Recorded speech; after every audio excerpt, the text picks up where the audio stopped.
Hey everybody, Greg Rice here in the bucket, Pawtucket, Rhode Island, and you want to get involved, you're interested, you're thinking about a career change, you're thinking about a lifestyle change, but you don't want to jump in all the way, you don't want to jump in feet first, so jump in toe first, right? Check the water. Oh, it's cold. Oh, it's warm. Nice. Stick my nasty foot in, right? With my overgrown toenails. I digress. Internship. Co-op, as some people call it too. I went to Johnson & Wales and did what's called a co-op. So instead of taking class, right, sitting in a boring classroom for the trimester, I said, you know what other options are there for me? And I went to my SA student advisor and I said, listen, I don't want to sit in this damn class.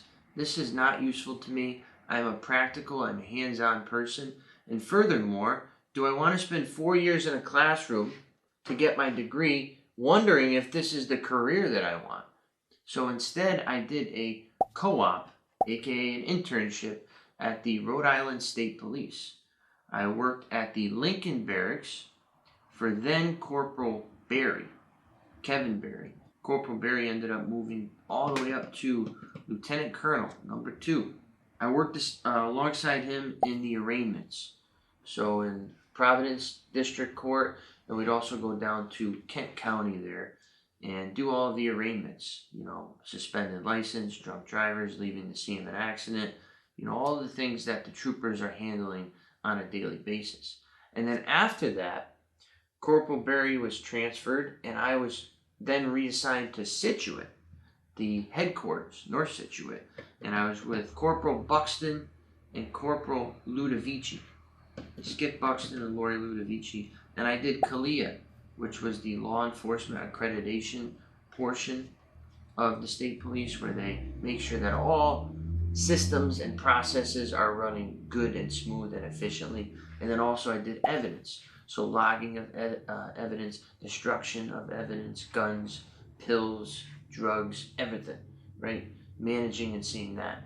And after 3 years of this, I said, I love this. I cannot wait to do this. But I had other plans because I have a tattoo here. And one day I was working really hard. I used to wear a suit and tie. It came up just a little bit. And they saw just a smidge of my tattoo and they said, hey, Rice, what's up with that on your arm? And I said, oh, you know, it's my family name. Yeah, yada, yada. And they're like, you got to get that removed, bud.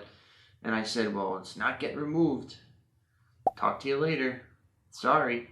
And you better believe I was sad as hell. Very sad, especially after being that into it and that involved and that excited. But this, my family name is not going nowhere for nobody. Anything below the elbow or above the neck, you can't have as a state trooper. But I did not know that. The point of this whole story is that this internship helped me. It helped me know that, learn that, and also see that sometimes life has other plans for you. But you have to get involved. You got to stick your foot in the water to learn that. You can't sit on the sidelines and say, I don't like that. That's not for me. Or I love this. I'm going to do this. You got to get into it slowly somehow. And it's my opinion, and in this video being the reason, that you should offer yourself in a volunteer capacity or a base minimum wage capacity to somebody that is in charge or an expert in the industry that you like. That's the best way.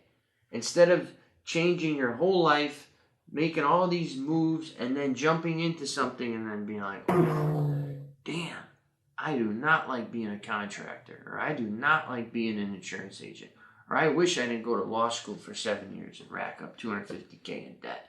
Get involved somehow, some way, and believe me, people come to us all the time, and a great story that just happened is my buddy Samuel Albert, and he's with Remax Innovations, Sam Alba's office. Sam Albert works for Sam Alba. And And he said, "Hey Greg, hope all is well. I have a friend, a family friend, who is looking to learn more about property management. Perhaps interning, being a runner, or simply shadowing may be helpful. I'm not sure if you have some opportunities for him, but let him know." And I reached out to Sam, thanked him, "Thank you for thinking of us." And then I reached out to the friend and I said, "Hey brother, where do you live?" And he goes, "I go to school in Worcester." And I said, "Perfect. Worcester just opened up an office 2 years ago. They're in their growth stage. They would absolutely love and have plenty of spots and room to fill." So I hooked them up. Jesse's going to reach out to him and something will happen. And props to Sam and props to this other guy for wanting to get involved. He's in college. So he's doing exactly what I did. He's sticking his toes somewhere to see if he likes it. And that's what you should do. And it doesn't matter what age you are. Just 20 this guy is. Maybe you're 30. Maybe you're 40. Hell, maybe you're 50. Maybe you're 60. Maybe you're dead. No, I'm kidding. Doesn't matter. Don't be afraid to get egg on your face. And I always go back to Manny Aniceto. He came in here early 60s, just retired from Procter & Gamble, and said, "I think I want to be a real estate investor again." He did a little bit, 20, 30 years ago. He said, "I want to try it the new way, embrace the technology, and embrace young leaders like us." And there he goes. Stuck his toe in, stuck his whole foot in, stuck his leg in, and now literally I'm holding him underwater and letting him know when he can come up for air. I'm kidding. He's swimming. He's swimming around now. So that's how you got to do it. Any question, any feedback, let me know. Once again, Greg Rice here in the bucket. Stick your frickin' neck out and don't be afraid to make a mistake. Once again, your property managed.